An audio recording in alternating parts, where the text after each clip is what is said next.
just kind of checking in with my Gen X ladies today, see what's going on. Who went feral today? I did not. That was me yesterday, so not today. I'm working on a book, and that's going. I just decided to start a book, and it's going to be about how to kick ass in your 50s and get in the best shape of your life. And so I'm working on that. So all the ideas are right here, but I just have to get them out. So I already have the intro written and the first chapter as well. And then I'm reading it over and I'm like, I got to cut out 3/4 of this stuff. What questions do you have? Any concerns or anything about fitness, about nutrition, anything about menopause, hormones related? That's like my wheelhouse. But I also have other interests as well. So I went rollerblading this morning while it was still in the 70s. So that was fun. And so yesterday, I live in Utah. Right now it is 1:02. It's supposed to get to 1:06, so it's probably not happening because it's 5 o'clock here.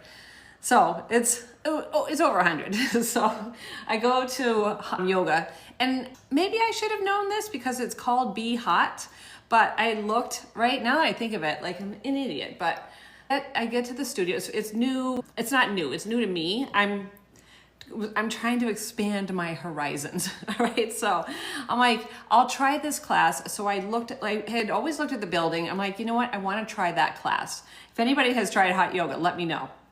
Hey, Anna, what's up? So I look at the class schedule. It doesn't say anything about heated yoga. Like some of the classes are heated, and so that's cool. So I get in there, and there were two classes that I could choose from. I wanted to try acro yoga, but I also knew I just wasn't like in the mood. I really just want lay down yoga. So there was candlelight yoga or acro yoga. I'm like, I'm gonna do the candlelight yoga. Like, how lovely does that sound to just lay around and do nothing, right? Or get a stretch, and that's what I'm envisioning. So I get in there, I just have my mat, and I don't have a towel or my water or anything. I'm like, we're just gonna be laying around. I get in there and they have the heat on, and I'm like, okay. So I asked somebody else, I said, is this going to be a heated class? And they're like, no, it usually isn't. He'll come in and he's gonna turn the heat off. Okay, cool. So he comes in, turns the heat off, and it's still hot in there, and they have like little misters, and I'm like, okay, trying to position myself under one of the misters. And so he's like looking around the class. He's like, oh, so it looks like everybody's been here before. And then I'm like, oh, actually, this is my first class. Right? Duh, idiot. Like, why did I have to say that? And it's, trust me, it is a cult in there, okay? It absolutely is a cult. Everybody's like, welcome. And I'm like, oh, what the fuck? I'm like, okay. So now the guy, right? Now he's like eyeballs on me for the first like 20 minutes of the class. I'm like, this is not my first rodeo, okay? Like I do yoga. He let off after a while, but I'm like, man. And like, it was an intense flow, and I have no idea how hot it was in there. Like I kept, okay, I wanna say that I kept up, but no, because what did asshole do? Me. What did asshole me do? I put body oil on. I put oil on my legs, and I had some oil on my arms. And I had, my feet were dry because I'm like outside by the pool, like with barefoot. So I always put a little bit of Palmer's. If you guys don't have Palmer's, that Palmer's body butter, it is so good for your feet. So I had that on. So I'm like literally sliding all over my mat. I'm like wiping my hands on my top. I'm soaked. I'm just soaked. And I get out of the studio. Thank you. Oh, namaste. Yeah, okay. Namaste. I get outside, and it's cooler outside than it was inside. Holy hell, how hot was it in there? I'm just really curious about that now. So has anybody done? Hey Mandy, hey Louise, has anybody done hot yoga before?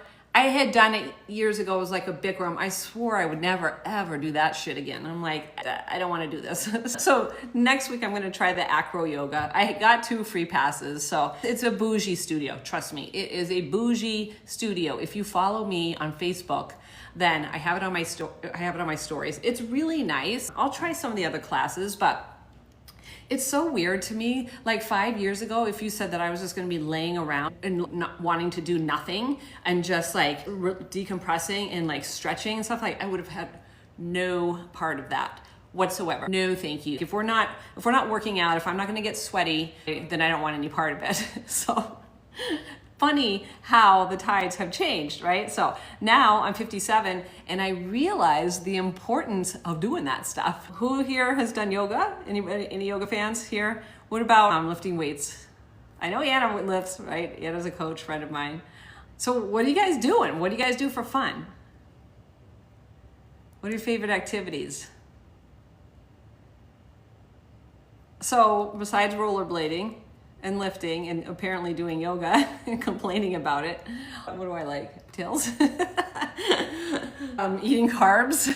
So I just got done. Well, I don't want to say I didn't just get done, but I did an 8-week cut. I did an 8-week aggressive cut for a photo shoot. So that was at, let's see, the very beginning of May. So I lost 16 pounds in 8 weeks to get ready for this photo shoot. Did the photo shoot, and now it's like summer is on. And now I'm like literally feeling the effects of that. I'm like, okay, let's rethink drinking on a Tuesday or whatever. No, I don't know. It's summer. So I am a nutrition coach and I have an online business, and we have a kitty here. Alexis is making her appearance. But so yeah, I'm all about like balance. But lately I've been leaning more towards being a little bit more sober curious and just exploring what does that feel like. But being a bartender for 30 years, it's hard. Like, it's like, and I hate to say it's what I do, but it's what I did for 30 years. So it's not hard to break that habit.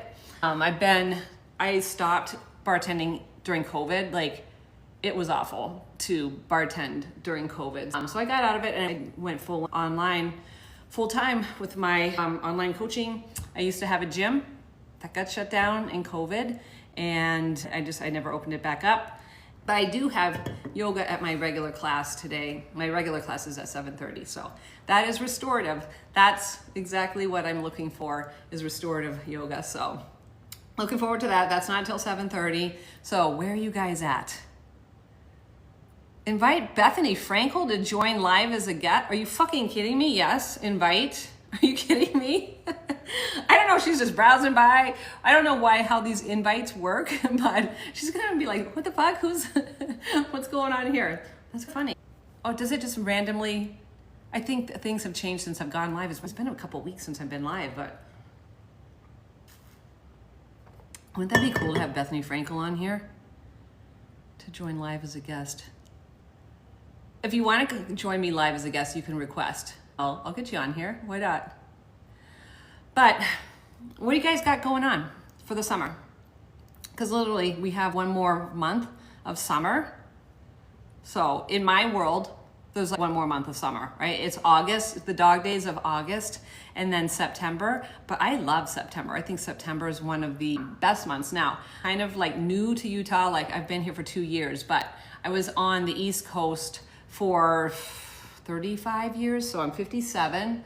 I moved to the East Coast when I was, I'm so bad at math, when I was 19. I'm almost 30 years on the East Coast. And so my kids, like they went to school after Labor Day, as it should be. Who's going to school before Labor Day? But I get it, like in the South, because it's so hot, like they get out earlier and then they go back to school later. I just don't get it, I don't know. But so for me, it was like very much that, I'm gonna stand up here, very much that September was like, yay, like you get everything done in August, you go do all the stuff that you said you were going to do all summer long, but then you just didn't. And then September, and then the kids go back to school. And then for moms, it's all like we just get our life back a little bit, right? And we have a little bit of room, a little stretch, a block of time where we can do something and focus on ourselves. So that very much, I still have that ingrained in me, even though my kids are 25 and 27, like I still have that vibe of like, how are we gonna finish out the year? And then I still have the vibe of, yeah, let's party until we get to September. But seriously, like I was on Cape Cod, Massachusetts, so that's like about an hour and 15 minutes south of Boston. And September is just lovely there. It's really nice, but also a little depressing because like here, the sun is it's strong. And then the sun's like a little bit further away and it's just not quite as strong as that. So I'm definitely like a sun worshiper. I love the water. We built a pool here. We had a big pool back there. We had the pool for 25 years. So this was a 20 by 40. So that's a big pool with a slide and a diving board. We had 9 feet deep ends. So going from here, now we have a much smaller yard with a smaller pool. I don't know how big it is, but it's like half the size. What would that be? 20 by 20, 10 by 20? I don't even think it's 10 by 20. It's not even half the size. But as long as I'm by the water, I'm happy and in the sun. But here in Utah, like it's hot as hell out there. So like I used to love like to be out there from 1 to 2. And so now it's more like that 11 to 12. And because I don't want to fry my skin. Like maturity is not putting baby oil on yourself to tan. So I was born in 67. I'm class of 85. I don't know. Any Gen Xers here? You guys know? Lemon juice in the hair to blonde it. But I don't know why I did that, because I literally it used to be a natural blonde. Like my hair was a white. I used to have white hair. And then when I turned 21, all of my hair, like literally my hair came out in clumps. And so they say every 7 years, your metabolism changes. And so and my hair was pretty thin too.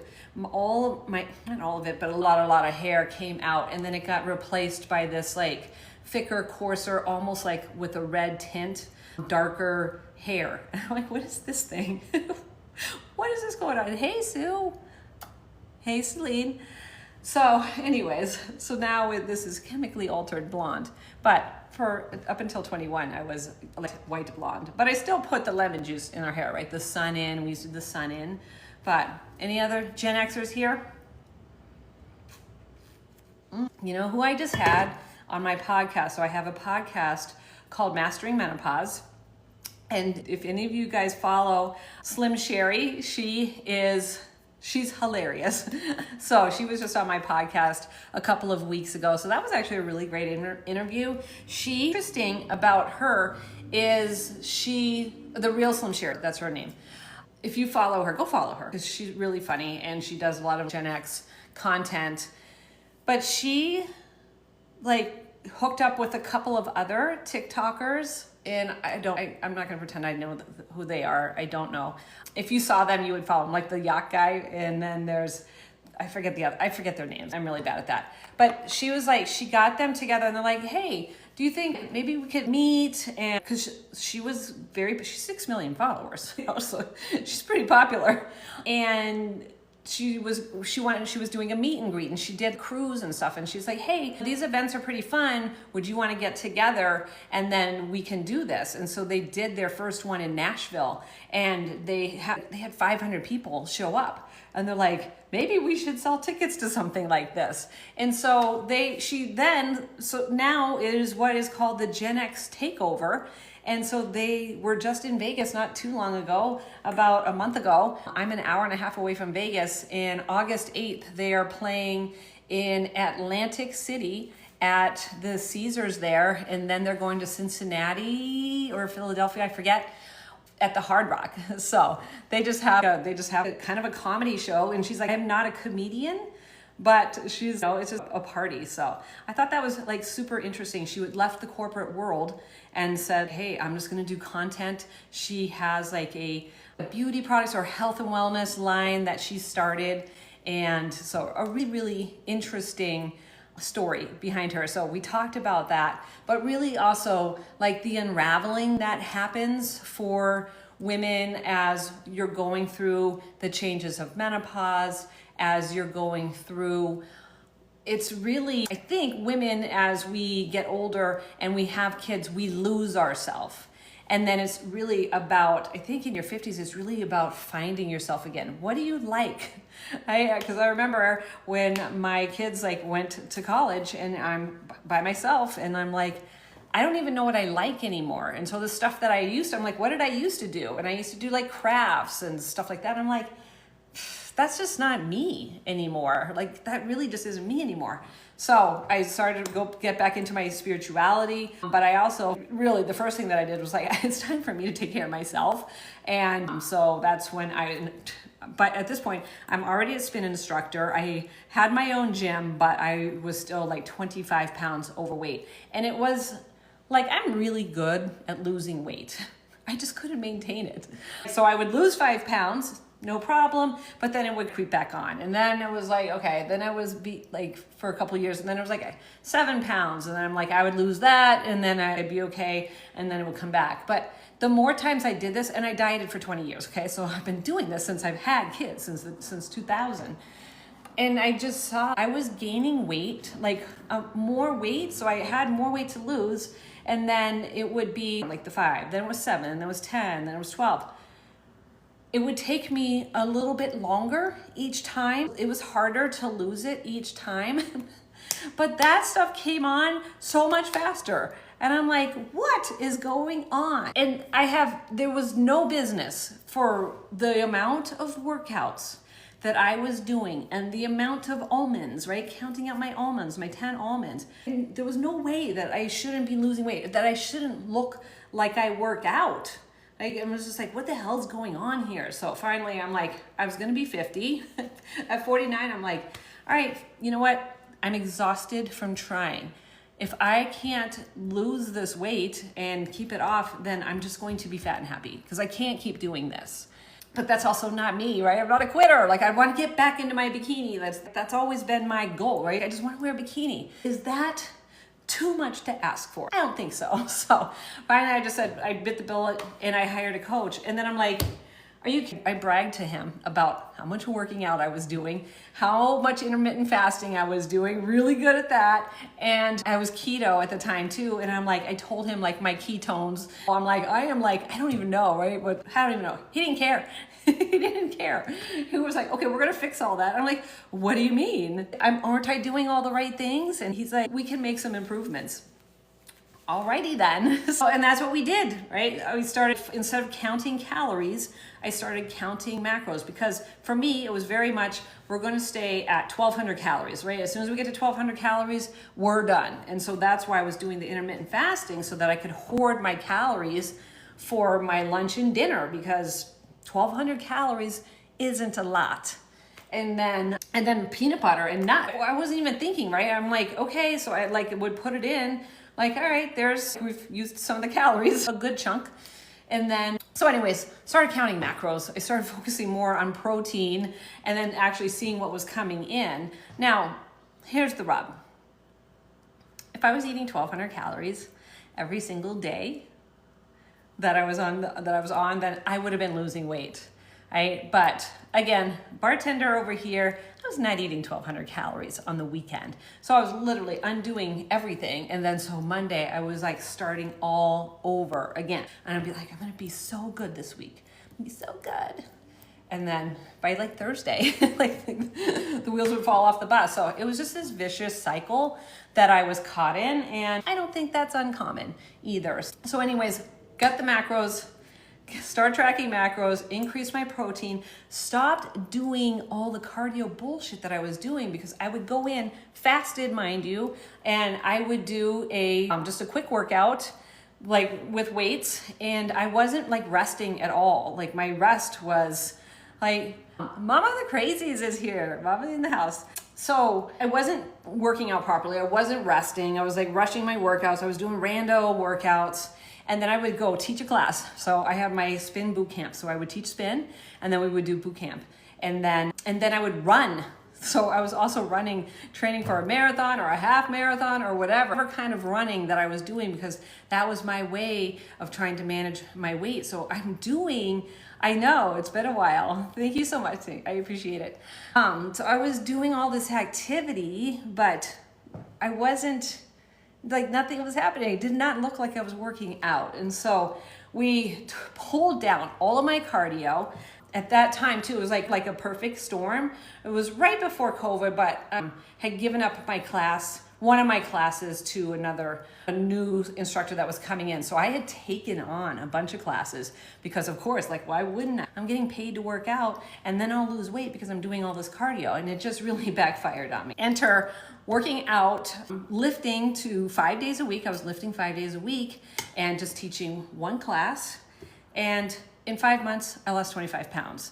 And then he's like, we could be done, or like, maybe do you have a vacation or a photo shoot? I'm like, a photo shoot? Like, I would never do a photo shoot. I've never done a photo shoot. And I was thinking about it. I'm like, well, what the hell? I felt so good and so confident that I hadn't felt in years. And so I'm like, yeah, let's do both. Let's book a vacation, and let's do a photo shoot, and then we'll go on vacation. Literally, like, when we got back, so I did the photo shoot, lost another 5 pounds, right? So photo shoot lean is different. And then we booked a vacation to like South Carolina and Savannah, Georgia.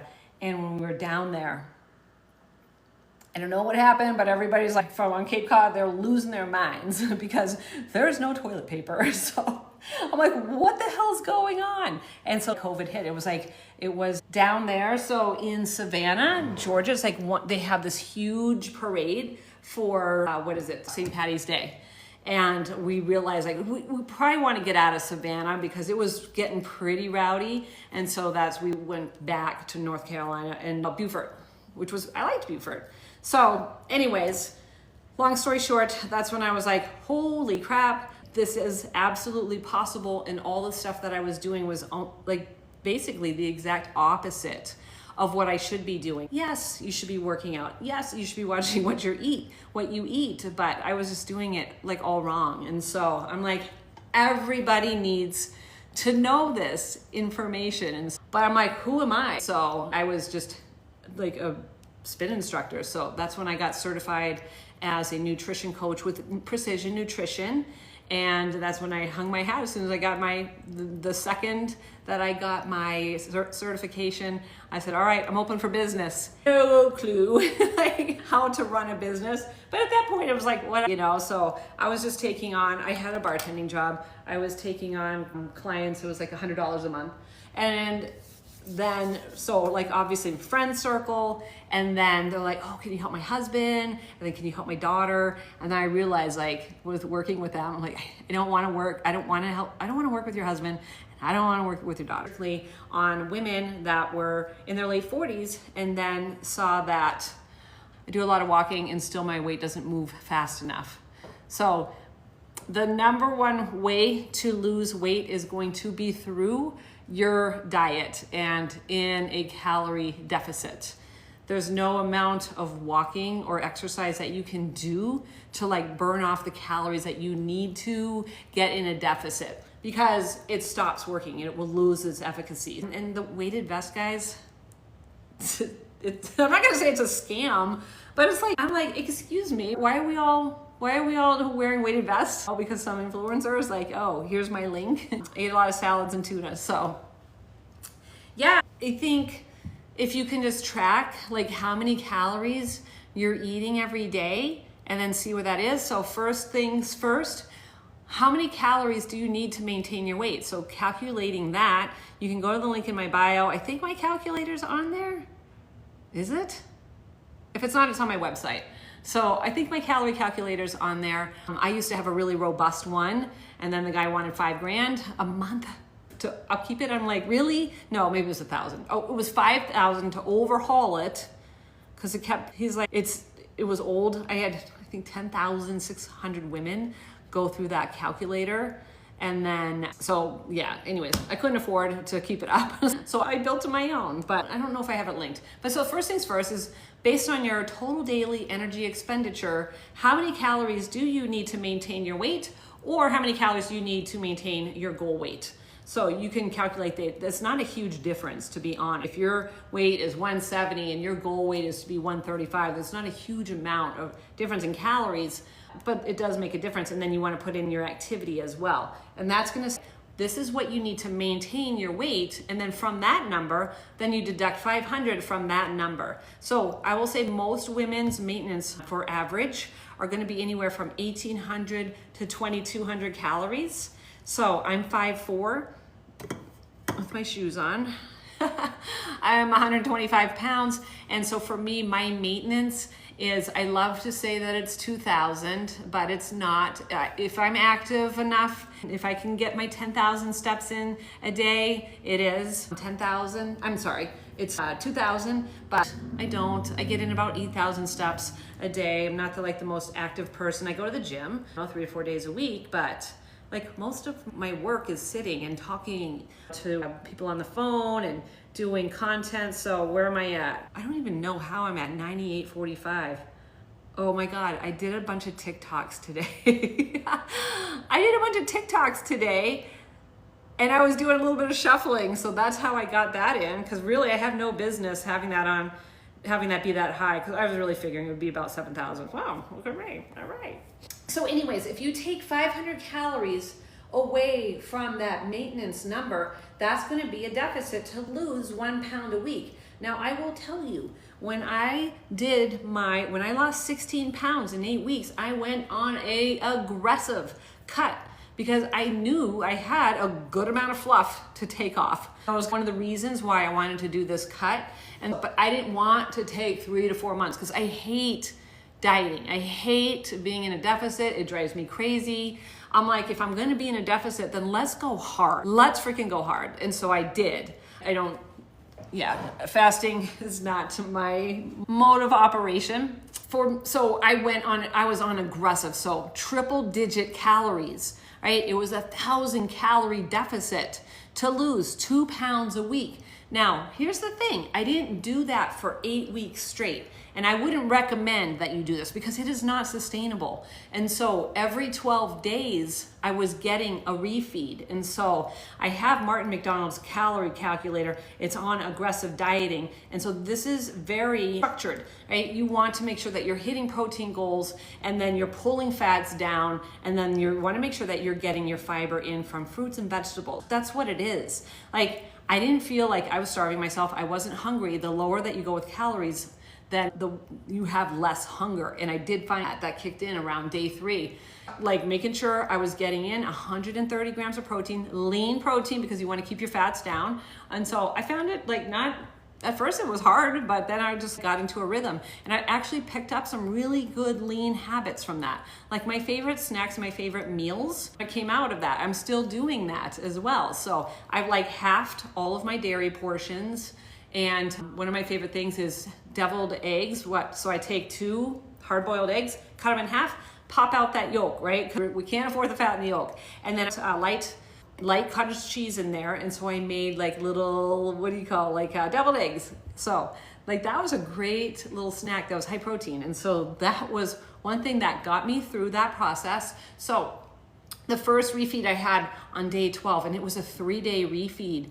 And so the calculator said 2,600 calories, 450 grams of carbs.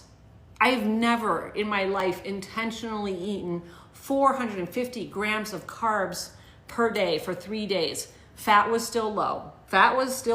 And then protein was at about 150. I was eating gummy bears, straight up maple syrup in my yogurt. It was interesting. I was having frosted flakes and bagels and just double oatmeal and stuff, 450 grams of carbs. And here's the thing, I planned all of this stuff out days in advance before I would change my macros. So I had it all into MyFitnessPal.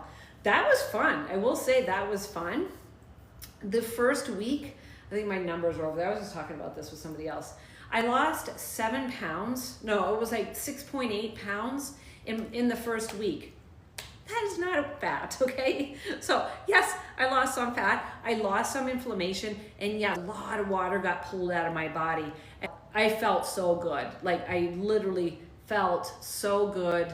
I was super flexible. And through this whole process, guys, my eyelashes, my nails, and my hair grew so much. It was wild. it was wild. You would think the opposite, right? But what we're really focusing on is like more of the healthy stuff. Like here, gone are like the wheat thins and the string cheese and like all the handfuls of nuts and the peanut butter and the sunflower seed butter, which is like my newest addiction. Gone is all of that stuff, right? So what's left is fruits and vegetables and lean proteins and a little bit of cheese, right? You have to have some fats, but I'm not putting avocado and bacon and cheese on everything. And so it ended up, so I lost, a good chunk. And then with this refeed, I gained 4 pounds. Of course I did, right? But I didn't gain 4 pounds. Just like I didn't lose 6.8 pounds of fat, I didn't gain like 4 pounds of fat. But I was like, oh, dang it, I shouldn't have done it, right? But you need to have those refeeds to restore your energy, to bring in your glycogen. And I'm not gonna get technical about it. And then literally that was off so that's 3 days of the refeed. And then by the next Friday, I was down like another 2 pounds. So I was on target to lose 2 pounds per week. So that was the mechanism, but also with the refeeds. And so it was actually a fun process to do that, because every 12 days I had a refeed. So when I did this, and there was a method to my madness. So my first refeed was on Mother's Day weekend. So that was a 3-day refeed. And then my next one was Memorial Day. So then I just went to a two-day refeed on that one. And I didn't do that crazy carb. I did not do 2,600 calories. I just went up to my regular maintenance calories, so I didn't gain as much, but I still got the benefits. And then the next one after that was Father's Day. And so I had 3 refeeds, and then I had another 1 day because it was like a weird little stretch, like right before the photo shoot, where I'm like, I don't think it's wise to go this long knowing that I'm gonna have to be really strict like right before the photo shoot. So that's the way it worked out. So I will say like 3, 4, 5, 6, 7, 8, 9, 10, because I took 3 days on Memorial Day. So 11 days out of that 8 weeks, I was not in a deficit. So it was actually a fun process. And the habits that I've picked up have really served me still. If you guys follow me on Facebook, then a refeed is just bringing your calories up to maintenance or in a surplus if you are in a deficit. And so, like a lot of people, when they do a deficit, they're just like, oh, I'm just gonna cut my calories until I get to goal. So, are you talking about intermittent fasting? No, I don't talk about intermittent fasting. Or you might be thinking like, no, I don't do intermittent fasting. The refeed is just to restore like nutrients and energy, right? To get that energy back for when you're in a deficit. So I was in a very big deficit. So calorie deficit is like a deficit. It's the same thing. Yeah, that's what that is. So anyways, so I lost 16 pounds in 2 weeks, and that's my story. Now, photo shoot lean isn't somewhere that I want to stay. So I got down to 120. I don't want to be 120. I don't want to maintain 120. 125 is like my happy spot. So I went to right after the photo shoot. So I flew out to Cape Cod to do that photo shoot, and then had myself a little vacation. So I did not track calories whatsoever. I'm pretty sure I was anywhere from 2,500 to 3,000. That is not my maintenance. My maintenance is about 2,000. And so definitely went over on my calories. And when I finally landed back in Vegas a week later, my weight was 128.6. Now I knew this, right? I expected to have a refeed, right? To have that rebound, but also traveling jacks my digestion. I have an intolerance to black pepper, and then just stress and travel and all that stuff. Like I knew, and I could just feel, I just felt puffy and inflamed. And it's like a train wreck. You shouldn't look, but well, let's see. Like I was like, okay, cool. I knew by a couple days later it would go down. And so it actually got down to 124.2. And so I've had to like play around with my maintenance. So my maintenance is 2,000. All right, I am 55, almost to menopause in October. It'll be a year since I had a cycle, gained so much weight. I think I'm finally at that post-menopause stage. So I've had a couple like, hey, I did it, right? And I was like, surprise. So hopefully you don't have that experience. So I'm 57, I think finally, like I'm in that spot. But yeah, it's common to gain weight as you're going through this process, because this process it's hard. It's hard on the body, and we don't adjust our lifestyle to accommodate for the changes typically. And so we keep doing the same things that we know, right? So like I get stuck in that thinking, right? We have to eat less or do more, or we have to do intermittent fasting, or we have to wear a weighted vest, right? You don't have to do that stuff. Also, the calorie deficit is going to be the way to lose weight, right? You do not have to do an aggressive deficit like whatsoever. Now, I will say with my clients, when I come in, like the first thing that I'm going to do for a client that comes in, for anybody, no matter what, is they're going to be in maintenance. Like we're going to see what their maintenance calories are, or even for their goal weight if they are significantly overweight, right? If somebody's like 210 pounds and their goal weight is to be more around like 170, I'm going to set their maintenance calories at their goal weight. And so let's get them to those calories. And then let's see like really what's going on and have you track and see what's going on. And then we can put you into a deficit, maybe a couple weeks later, if you're somebody that already knows macros really well and we're tracking, we're hitting those targets. If not, usually it's like 4 to 6 weeks. So then we can put you into a deficit, and then we talk about what kind of deficit do you want to go into, because for a lot of my clients, they really like a 2-week rapid fat loss approach. And so you can lose 5 to 7 pounds in those 2 weeks. It's great for motivation. It's a great way to kick off that deficit, and then we just pull back a little bit. Also a thyroid patient and have been on thyroid medication for 20 years, so that doesn't help. No, you just work around, we just work having that in mind. You would not do a super aggressive deficit, but it depends. I don't know, I'm assuming that you're hypo and not hyper. There's a lot of stuff that we can go, but thyroid, I have a good handful of my clients have Hashimoto's, have thyroid issues. It's not uncommon. It's more common for women to have thyroid issues than it is for men. And I believe that's just because of the stress that we have. So I think you're saying yes to the hyperthyroid. So yeah, it's a little bit of a different approach. And then we might take a look at intervention as far as how are we tolerating gluten, how are we tolerating dairy, and having a conversation with that. So I assume that you're hypo. Oh, yes, no, that's what we said, hypo. So if your doctor's never had a conversation with you about gluten or dairy, have you looked at that? Well, that's not the first thing that I do with my thyroid. People that come in with their thyroid, I'm like, let's bring in some nutrients first. Maybe there's probably gonna be some products here.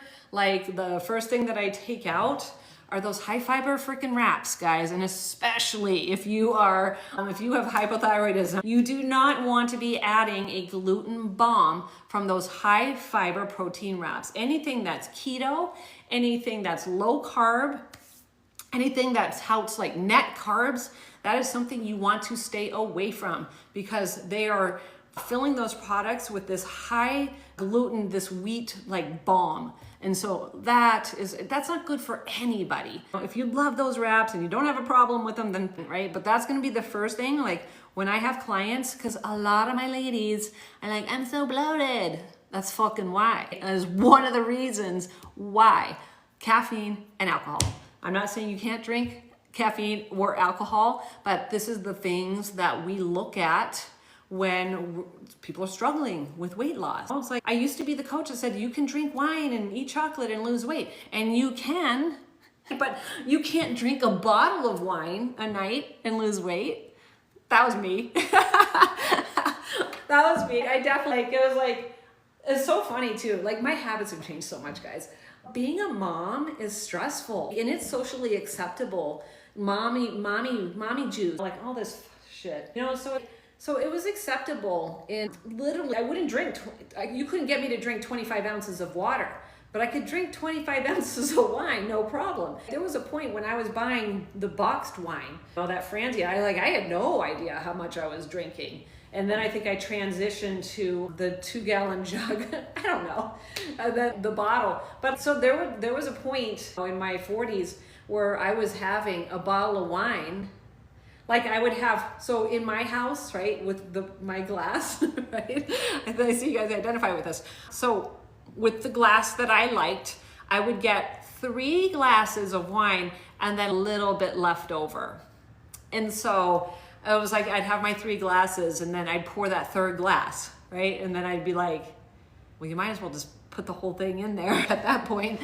And so like for me, it's like, I'm only having 3 glasses, but yeah, it's fine, not a problem. But you couldn't get me to drink that much water. Right now I'm like, if I have 3 glasses, I'm like, okay, we're done here. And I'll have 5 of these. So this is my 4th one that I'm having. What time is it? Because I gotta get to yoga at 7:30, so we're good. So now I'll have 5 of these, like 150 ounces of water. Why do they say cardio is bad for women or age? Have you heard that? Oh, sorry, for our age. Have you heard that? So here's the thing. So cardio is not bad. We need cardio, but we don't have to crank on the cardio. So cardio for weight loss sucks. You're not gonna lose weight by doing cardio. You're just not. So if in the lens of weight loss, cardio sucks for weight loss, but it's not bad for women our age.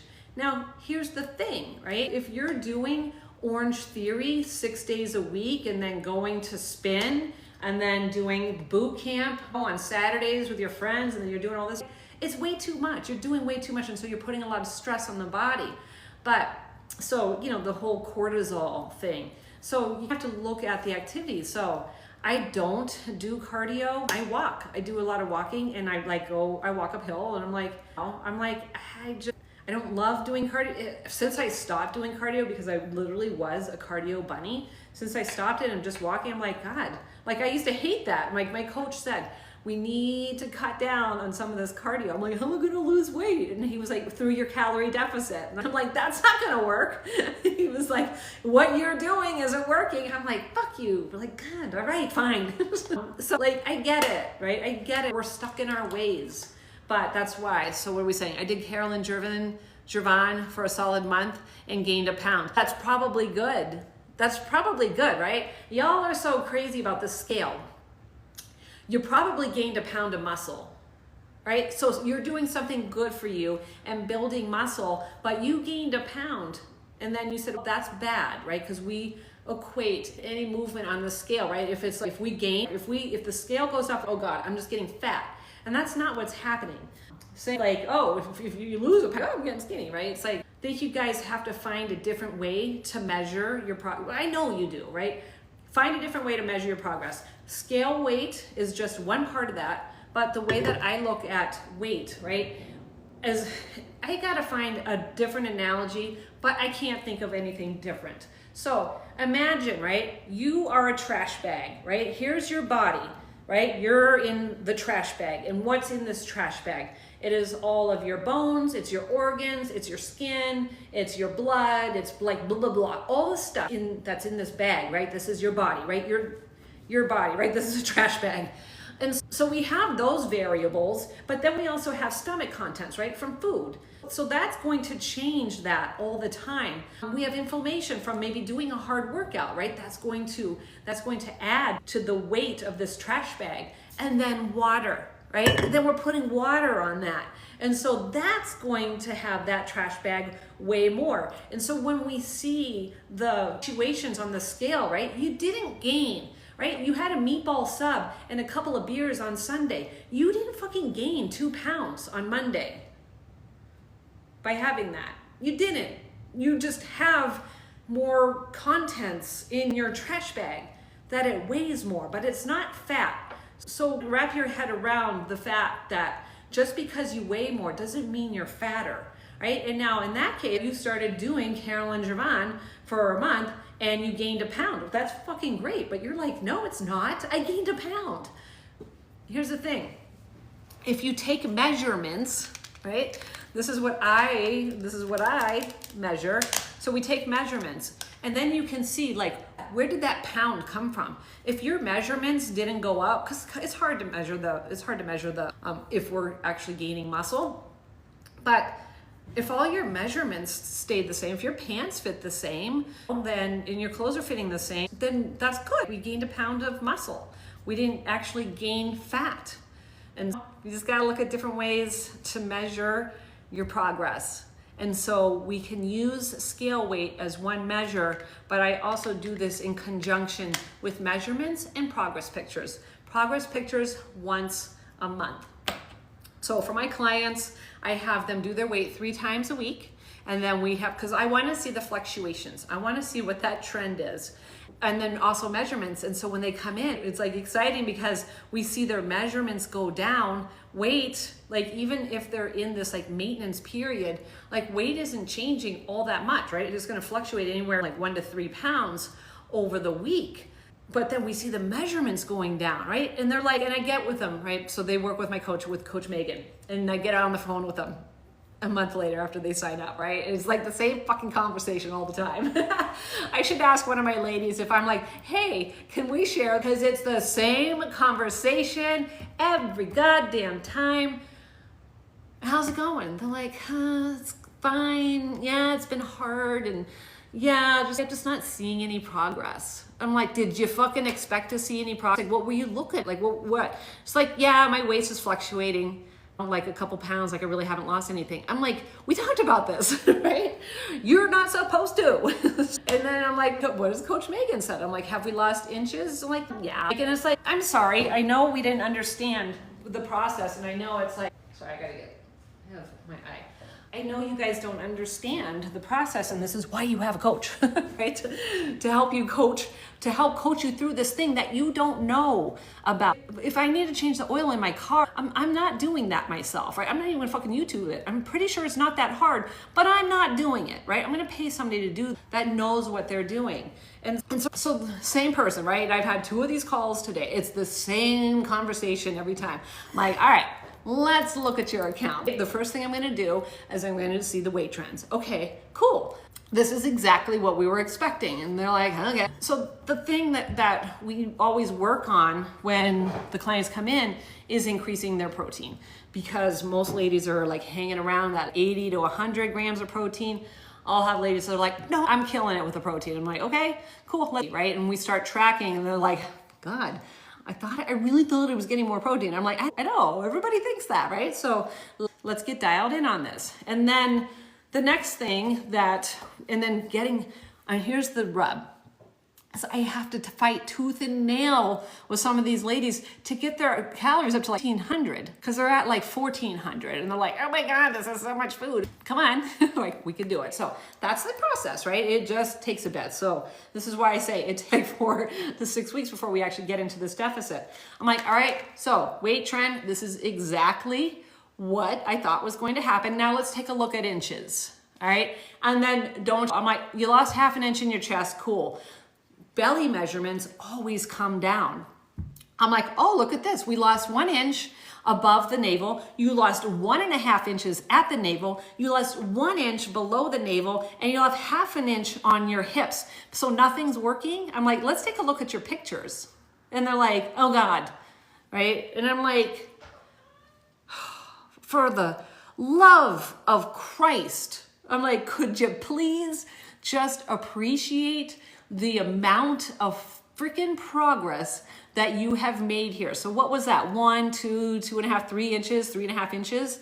And then I look at their pictures. I'm like, are you kidding me? Their face is totally, you can see that the inflammation is gone. I'm like, how's digestion? They're like, oh my God, like I'm pooping like twice a day some days. I'm like, that's a win. They're like, and I'm getting hungry. Like when I wake up, I'm hungry. I'm like, again, that's a win. How's your energy? Holy I have so much energy, right? And so we're so focused on the scale that we can't even appreciate sleeping. We're sleeping better, right? We're not appreciating what's happening with the body.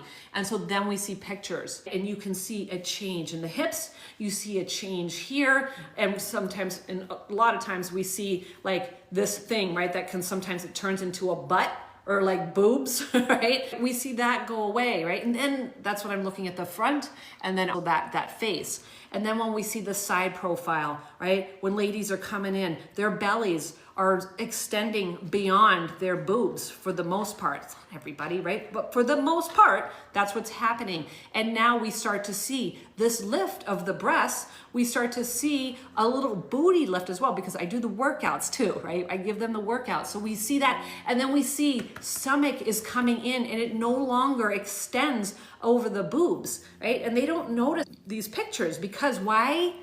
Because they're looking, but I have that dimple here, or I have this thing, right, that I want to try to get rid of. And so we get hyper focused on this one thing, not appreciating the progress that we've made. So that's what your coach is for, is to help you see that progress. And then what I usually do is I will do a cutout of their pictures. So Canva, love Canva. And then we put those pictures side by side and they're like, oh my God. Because when you see yourself in the mirror all the time, this is why we do the pictures. Another thing that we see is like a big change in the neck as well. And then also the bat wings, right? How this is hanging, so that's a big change. And then when we look at the rear picture, then we see again, the change in the hips, and then we see that back bulge. And so if you have any kind of folds from from the belly, from the back, we start to see those are just coming out. And so this is how you measure progress.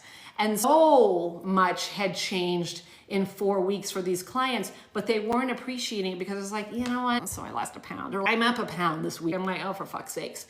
Like, we're not looking at the big picture here.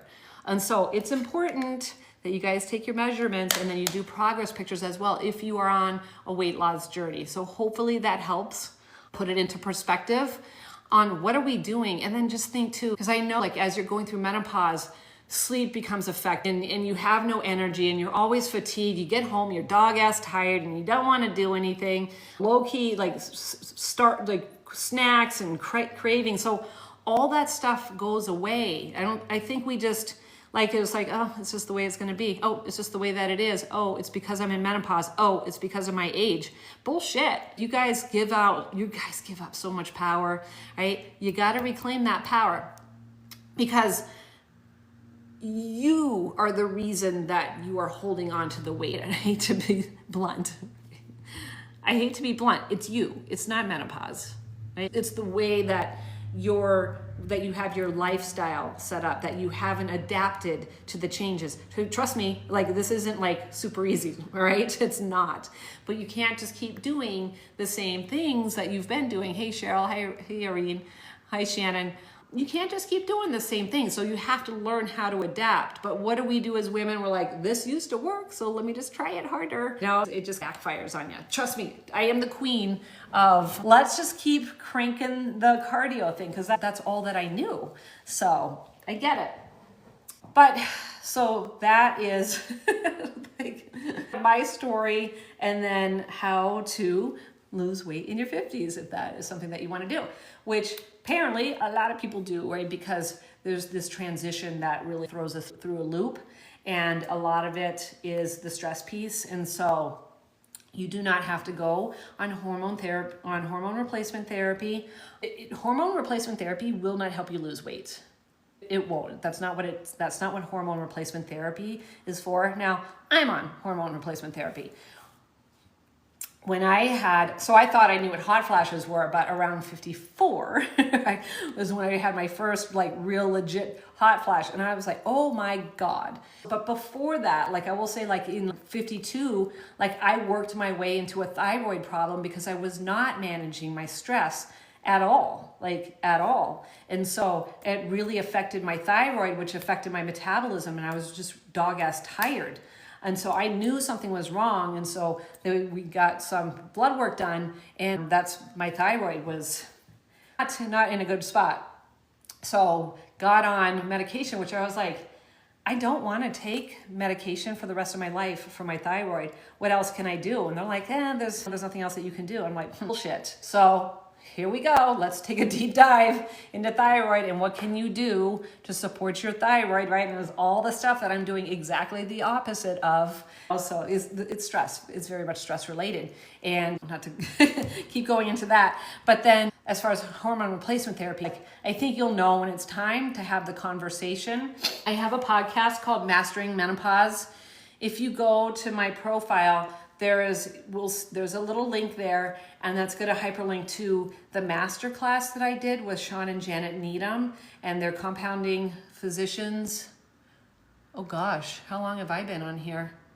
So looks, I have 5 more minutes. Drag the puzzle piece into place. Oh, because I want to know if I'm actually live. I don't think I've ever had that happen before. So we're gonna wrap this up. There's a random hair, I think it's stuck in my watch. So if you have questions about HRT, is that safe to take? Can I do that? I have a history of, but there's a history of breast cancer in my, well, listen to that episode, right? Because it answers the what, the when, the why, the where, the how. So hot flashes, ridiculous. Night sweats, ridiculous. Trouble sleeping, could not. I'd be dog-ass tired and it's time for bed and it's like, wee, or like spinning monkeys. And I just wasn't getting good sleep and couldn't stay asleep. So enter estrogen and progesterone, and within 3 days, I'm already sleeping better, and within a week, those hot flashes went away. So that was a godsend. And then the next thing was testosterone. So you gotta get tested for this stuff, right, to see where your levels are at. But it is safe to say, right, you do not have to get your estrogen and progesterone tested. If you're having those symptoms, that is because this is on the decline or you don't have any, all right? So you don't have to get tested for the sex hormones to go on hormone replacement therapy. Now, testosterone and obviously thyroid, yes, you're gonna wanna get some bloods done from that to see where your thyroid is at and then where your testosterone levels are at. And my testosterone, so when they first tested, like it was like borderline, they're like, we don't want to do everything all at once. And this is why I highly advise not to do the pellet where they're putting this thing in your ass and they can't do anything about it for the next 3 months. They can't adjust dosing. Like if they give you too much, then you got to live with it or you got to get it taken out. And then it peters out and then you don't have it. So it's not a great mechanism where I do the patch twice a week and then I do oral progesterone. So that is something like, if that ever wears out on its efficacy, then I can increase the dose on my own. But like right now, we're good.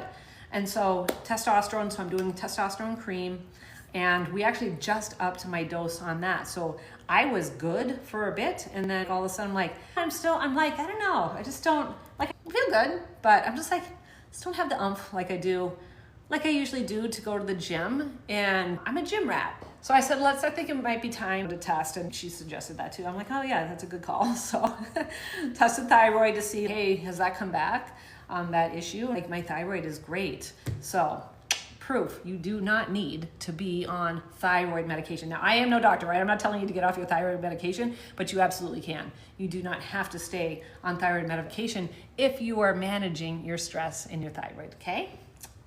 Saying. So I think that's a wrap. Anyways, if you want more information about menopause, hormones, lifestyle, all that stuff, you can check out my podcast. I also have a Facebook group that's pretty active. I go in live there every single week. So I did a live there today about progesterone, some tips on that. I linked Sean and Janet, they're my compounding physicians. They do online, so they can send out your prescriptions online. You have to have a prescription for testosterone. Let's see what else. And then I have a masterclass coming up this Tuesday, so August 5th at 7:30 p.m. EST. I always say that I'm EST even though I'm in Mountain Time because nobody knows what the hell Mountain Time is. Everybody knows what PST is and EST. So that's going to be Tuesday night coming up. See you next Tuesday. Yes, I have the humor of a 12-year-old boy. So that is going to be on simplifying macros. Like how, because I know a lot of you like, oh, it's so tedious. Like macros don't work for me. I don't know what I'm doing. I don't know what the heck are macros. So that's what we're going to be covering. So it should be about 45 minutes or so. Just simplifying macros. I'm not going to go into the nitty gritty of how to set up MyFitnessPal or how to like share a recipe or save a recipe or anything like that. I have a course on that. Anybody that comes to that class, the Simplifying Macros class, is getting that course for free. It is a whopping $7. So I think it might be linked in my profile. I am not sure. So that is like a Mastering Menopause Macros. Like that is how to set up your macros. And we go in, what are the numbers? How do you adjust your numbers? So I have some banger tips for you guys on how to like set it and forget it, because I think the biggest struggle with macros is like just you're on your phone like all day long, everything that you eat. And so that is, that's a pain in the ass. So there are definitely some things that you can do so that you're not having that experience. And how can you set up your day, and then how can you nail your macros? So a lot of you guys I hear are struggling to get your protein in, but then when you do get your protein in, then you're going over on your carbs and fats. But I know why. I know exactly why. So we're going to cover that. And then also, what are the macros that you should be at for that's going to give you the biggest bang for your buck when you're in menopause? And I guarantee that at least 90% of the women that are going to be on that call are going to be wanting to lose weight. So we'll be talking about that. I'm going to see if anybody wants to be gaining weight. Right? So there would be a different macros for that, but yeah, we'll talk about it. So it's free masterclass. It's free. You just have to register and you have to show up. I'm not sending out the replay. The replay is going to be available to buy for a whopping $7. So I want interaction. I want you to show up. I don't want you to be like, send me the replay. You're not going to fucking watch it. You're not going to fucking watch it. You're going to be like, oh, this thing's 45 minutes. If you can carve out 45 minutes on Tuesday night, I'd love to have you there, because it's way more interactive when you can ask questions, you can see what other questions the ladies have. You get more out of that than watching this class that you're half-assed watching, or you don't even get to it, right? Or you're listening in your car. Like, what are we doing? So the ladies that are on the call are actually going to get the replay so that they don't have to sit there and take notes. So they're going to get the automatic replay, and then they're going to get that Mastering Menopause Macros for free. And then I also have a little free bonus as well that I don't sell. It's just something that I have for my clients that helps them and me with our macros. We're talking ChatGPT. Yes, ma'am.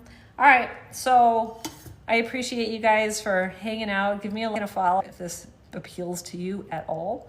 And if you know somebody that could benefit from this information, send them this way. And it was nice hanging out with you guys. And we'll talk to you soon. Bye.